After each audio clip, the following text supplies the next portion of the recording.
Thank you so much for listening. I learn a ton from doing this podcast, and I know you do too. If you'd like to support me in this, you can become a patron through Patreon, and that would mean the world to me. You can support me for as little as $1 a month, but anyone who supports me for $5 a month or more will get the Transformative Principal members only feed, which releases the interviews as I record them rather than on a weekly schedule. If you've binge listened to any of the past episodes of this podcast, this is for you. And I know you're going to love it. So you're going to learn as quickly as I learn. And I thank you for supporting me. To become a patron, just go to transformativeprincipal.org. And on the right-hand side, there'll be a little button that says Become a Patron. You can click on that and support me. Thank you so much for your support. Welcome to Transformative Principal, episode 202. Can you believe that? Wow.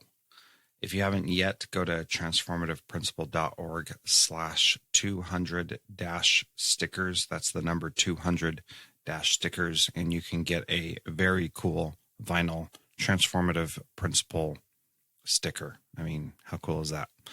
So this is a great interview with Michael Horn, a co-author of Blended, and I invited him to be on the podcast because my teachers are doing a book study about his book. And so most of my questions were for the benefit of my teachers and myself. And well, really all my questions are always for the benefit of what I'm currently working on and interested in. And that's the beauty of this, is you're getting a real life look into the things that I'm working on and working for. So I hope you enjoy this. Thank you so much for listening, and do me a favor, share this with someone who is interested in blended or personalized learning. Thanks so much. Have a great day. Welcome to Transformative Principal. I am so excited to have on the podcast today Michael Horn, who is the author of Blended and Disrupting Schools or Disrupting Class. I can't remember. I knew I was going to mess that up as soon as I started talking. Michael, thanks for being on the podcast. I'm sorry for messing up your book titles. No, I'm thrilled to be here. Thanks for having me. So you are also the co-founder of the Clayton Christensen Institute. Can you tell us a little bit what that is? Absolutely. Yeah. I co-founded it about, 10 years, a little over 10 years ago.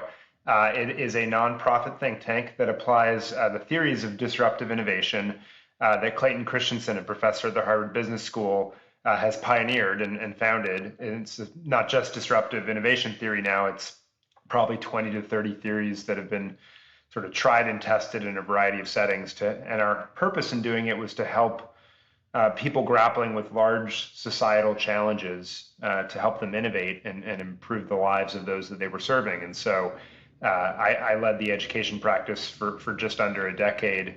We also have some work in healthcare and trying to support developing countries as well. That's awesome and very varied and wide ranging. And so tell me a little bit about your focus on education and why you are focusing on that. Yeah, so my life mission at this point is to try to create educational options that allow every single student to build their passion and fulfill their potential. And so when we looked at the education system in 2006, when I started collaborating with Professor Christensen, we saw an education system that was modeled after factories to standardize the way we teach and test, which contrasts directly with the fact that we all learn at different paces, have different needs, different interests, and so forth. And we need to be able to personalize or customize for those differences if we're really to truly unlock every single student's full potential. So my work and the Christensen Institute while I was there has been around how do we help transform our education system to be able to realize that for every single student. Yeah, that sounds really great in theory, and yet there are some challenges to changing a monolithic system that has been around for over 100 years and is very powerful in the way that it does things. What are some of the biggest challenges that you see to changing that big system? Yeah, so it's interesting. The challenges to changing that big system are in many ways no different from the challenges of changing any very long established, highly successful system. And that could be a business enterprise, say like an IBM or something. It could be the healthcare system. It could be an individual hospital that has, operated in the community for decades and decades. Basically, what happens is an organization year after year after year follows certain processes and priorities and patterns of working together. These things become ingrained in culture and sort of almost like groove marks on the factory floor that just say like, hey, when you have this sort of a problem, this teacher solves it in this way, and it interacts with these teachers in this way, and interacts with the administration in this way. And you get really good at the thing that you've been good at doing at, and everything around the organization optimizes around that. So not just the operations of the building, but policy optimizes around that. The way textbooks and curricular materials get adopted optimizes around that. The way you even communicate with parents, the way grading works, the way testing works, literally everything, contracts with everyone literally optimize around the way things have always been done. And so when you go in there and you say, we're going to transform this, you're working against a lot of processes and priorities, some of which are codified, many of which are just naturally there that you're trying to change. And so if you're looking for some people say a revolution, not just an evolution, it's really, really hard work, and you're working against a lot that's sort of stacked against you. And in many ways, I think we were lucky when we chose to write the book because, and we could talk more about it in a moment, but we saw a disruptive innovation coming along around then that gives some promise to change that. Even despite that, I still think we're talking at least a generational change here. This isn't an overnight thing, and we shouldn't think it's an overnight fix. Yeah, adding that piece right at the end, Michael, really helps me feel better about things, because I feel like I've been banging my head against the wall trying to change education my whole career, just in my classroom and in my individual school. And I feel like every time I do, I'm just running up against these barriers that are just almost insurmountable, and that makes it very difficult for me to want to keep going sometimes, but also to know that there is hope. So what is your advice to someone like me who's trying to change it from the inside? And is that a good place to be, or do we need more people on the outside pushing it to change in other ways? Yeah, so I think we need both is the real answer. And a really important thing, as you noted in your intro, the book was called Disrupting Class because as we studied the problem, at least in the United States context, we came to the pretty firm conclusion that we're not going to see schools disappear or go away in any way, shape, or form, or even competitive threats like charter schools. We don't think that they're going to supplant the dominant district system in the vast majority of the country, and instead really disrupting class. So the way that the classroom operates within a school is where the dominant transformation is going to come from. And to do that, you certainly need external pressure and ideas and things going on, but you also need leaders within the system, principals, primarily teacher leaders, superintendents, who have the vision to say, there's a better way to do things. And I think it's been pretty clear in our studies of disruptive innovation that these things are not automatic, that if you're hoping for an organization to change itself, the one constant that you need there is great leadership. You don't pull it off if you don't have a great leader really setting the vision, using the right tools at the right time to prod people, and spending a lot of time focused on the new thing that will over time supplant the old. And it's because there's so many forces arrayed, as you were just talking, right, to sort of shoot down the new and try to kill it in its infancy. And so that's why leaders who are shepherding it are really just so critical to protect that fledgling innovation and help grow it and improve it over time. Yeah, I'm thinking about that idea that, and what it sounds like you're saying is that it's not that people are intentionally trying to shoot it down. It's just that any organism that is created, seeks to perpetuate its life. And so anything that's innovative or disruptive then is seen as a threat. And those systems try to to take it down. So, for example, in my new district, there are, because I just moved here, other people know that, but you might not know that, Michael. In my new district, there are these things in place that seem like a really good idea, but as we're trying to implement personalized learning, there's whole sections of our board policy that we essentially have to violate in order to implement personalized learning. And so having those systems in place just really highlights the fact that there really are so many forces that are just trying to shoot down the new or innovative. Yeah. How do we combat those things as they arise? And you mentioned leadership, and I get that that's a part of it, but give us some practical ways that we can combat those. Totally. So first, let me just reinforce what you said, which is that people are not trying to be obstructionist because they're bad people. They're doing so because it logically makes sense in the system that they've always been in, and for the exact reasons you described. And I always like to say there are not stupid people, there are people in stupid systems. And just one more clarification, which is that the education system that we have now, we should acknowledge and celebrate that it was a fantastic success for the late 19th and 20th century. It really was, in terms of creating a system that could mass educate the entire population and get them the education that they needed to live a vibrant, both economically and civically, life in this country was a miracle. The challenge, of course, is that because of the transition to a knowledge economy and globalization and so forth, and technological unemployment and everything else that's coming down the pike, we need a very different system to match a very different era. And so I think that's a bit of the tug and pull. And it's not that this new system we're creating would have been inappropriate for the old. It probably wouldn't have been possible at any cost that we could have afforded. But now we have tools available that allow it to be so. So now I'll get to your question now that you actually asked, but I just thought it was worth forcing that. Yeah, I agree. So in terms of your question, it's a really tricky one, right? And so I think the work that you're doing where you identify specific policies or practices that get in the way of the new, either explicitly or implicitly, and literally do two things. One, I think leaders have to give very clear permission of what is on and off the table in terms of you're allowed to violate. And so upfront, sort of giving a pass to those who are innovating and saying, you're allowed to do anything as long as it doesn't put students in harm's way, right, and threaten them in some way. And as long as you're focused on getting these sorts of outcomes, right? Like this is what we're trying to do from the innovation. Anything else that we have in our system in terms of how procurement works, in terms of how we do grading, in terms of how we do attendance, whatever it might be, right, is on the table for you have a waiver to go around it.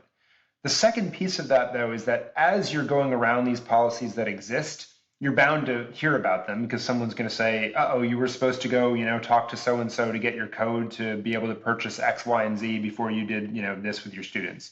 And so I think the key is to very aggressively and clearly document every single policy or practice that is at odds with what has been on the books so that you can very clearly then go back and have a conversation, a political conversation, right, about what do we want to change here to enable this new innovation. And I think just that systematic documentation is something that not a lot of places have done, and it's really important. I'll give you one more example. Competency-based or mastery-based learning is something people are very excited about as you move into this personalizing world. The notion that students should master something before they move on, not based on the time of year. And that mandates a bunch of policies that move beyond seat time, in effect, which is how schools have always been funded. So well-meaning legislators in many states will pass policies that say Carnegie units no longer apply, you can do competency-based learning. And that's great, and we should applaud that. But it's almost certainly that all these other policies and board procedures and things we just never thought about as having a time element that contrasts with competency-based learning are going to rise up as you try to make that shift.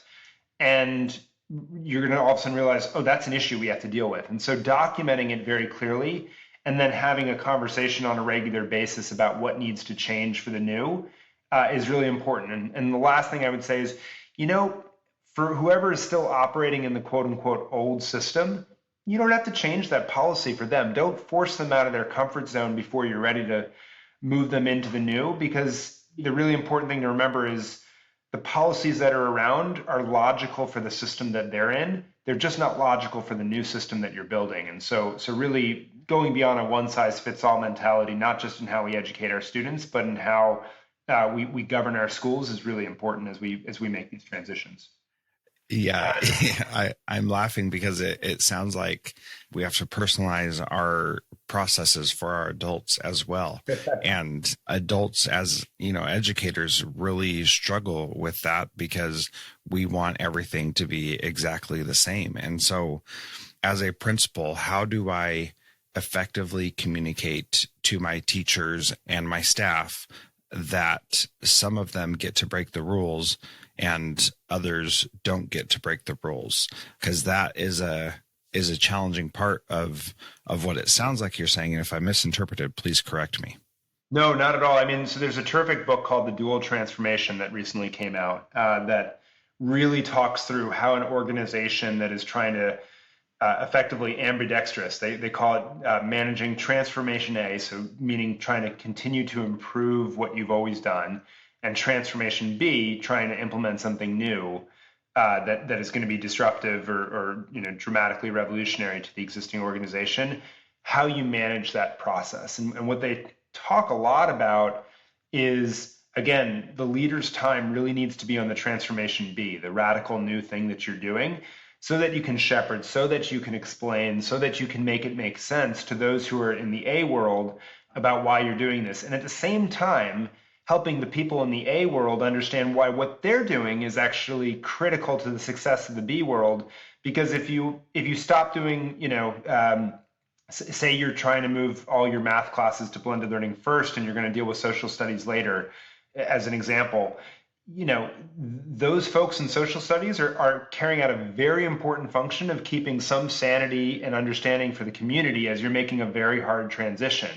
From a policy perspective and an accountability perspective, they're also playing a really important role. And so trying to help both sides understand why they're both still important to the critical success of the schools for students is important, so you're not undermining them, but saying, hey, we're going to be living by some different rules while we make this, and it's going to feel uncomfortable sometimes. And whenever it is, bring it up to me as the leader so that I can help us navigate and find a sensible solution going forward. Yeah, that is a fascinating approach. And I think that it's the right approach. And what I've tried to do is never put a limit on a top end limit on my teachers so that they can go as far, as fast, as deep as they want to when they're ready to.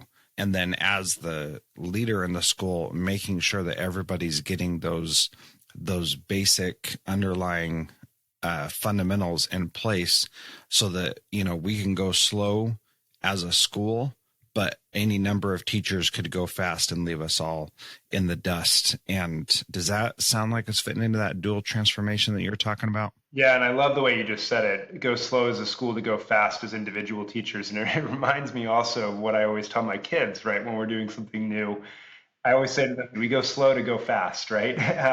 And so I think that's I love the way you just painted it. And here's the other thing.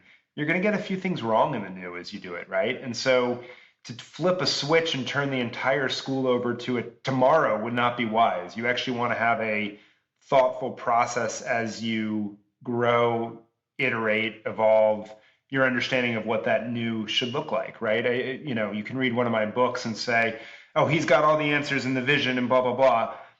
And the only thing you'll be right is I do have a vision, but I'm pretty sure I'm wrong on the details. And once you start to interact with the messy world of kids and parents and what we're trying to prepare them for, which in many cases we don't fully understand, you're going to, some humility and some attention to details on the ground are going to be important. Yeah, I think that point is really important. We can't possibly know all the details right this minute. And that is really scary for a lot of educators because they want the details and they want to know what is right. And typically they were good students in school. And so they want to be good teachers in school as well. And so I have found that struggle of not having all the details is a big barrier to their success, because they want to have all the details before they take a step forward. How do we encourage teachers to dip their toes in the water when we don't have all the details? And I can't give the perfect answer of what it actually looks like. Yeah, so two things that I think are important. One, I think showing and having them talk to teachers and seeing teachers in practice who've done it elsewhere is really important. I think sometimes folks like me who've seen this, for 10 years now or whatever, sometimes are like, really, you need to see it again? But I think the answer is yes, you do, because you're making a leap of faith and you want to know that it'll quote unquote work. And so being able to, nothing sort of proves it as being able to see it in action and being able to talk to another teacher. The second thing then I think is that in any school, there are certain teachers who may already be doing some of this, may have an inclination to do some of this, may want to try something new, that, they're innovators that really want to go for it. And so starting with them, a coalition of the willing makes a ton of sense. And for those teachers who really think like, yeah, this could be interesting, but I'm really nervous and I don't know where to get started and whatever else, let them wait, right? Let them wait a little bit and really allow those who are the coalition of the willing, so to speak, to do it first. Work out a lot of those details and then become the exemplars within your building to those teachers who are maybe a little bit more scared to dive into the deep end. And, of course, at some point you come to a place where you say, no, this is now the way we teach and learn in this building. And there's not a choice around that matter. But, for a couple of years there, I think having different tracks and creating exemplars that work out a lot of those details in your building makes a lot of sense.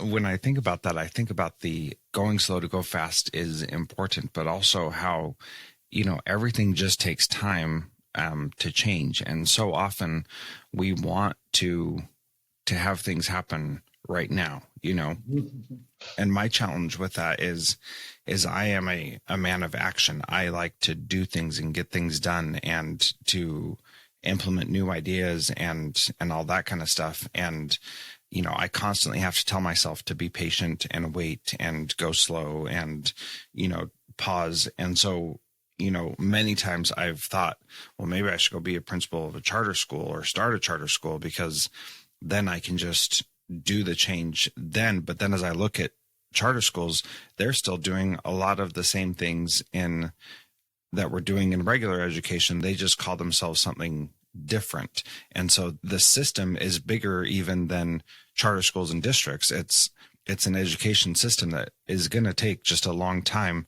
to change, which I'm not very excited about because I want it right now, so.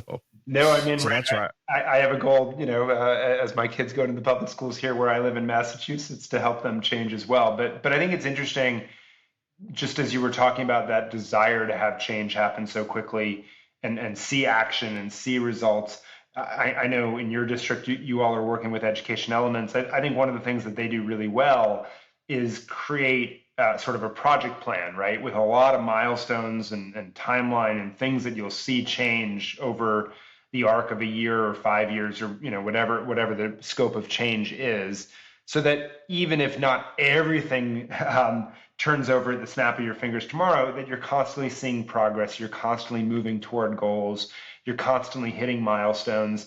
And you may not know all the details that are supposed to happen in between those milestones. You may be making some of that up, but at least you know sort of where you're orienting toward. And it gives you as a staff, I think, a lot of opportunities to celebrate wins along the journey, so that you both keep that feeling of progress and you're not doing things so fast that you're going to descend into chaos that you regret. Well, that was a great interview with Michael Horn, and I hope you enjoyed it. Next week, we are going to talk about my 4-year plan for my school and how to start making some changes. And especially, he talks about what the narrative arc for the school is and how we define that and what we want that to look like as leaders. So thank you so much for listening to this, and I hope you have a wonderful day and a wonderful week. Transformative Principal is a proud member of the Education Podcast Network. Podcasts for educators by educators. Visit edupodcastnetwork.com for more great podcasts.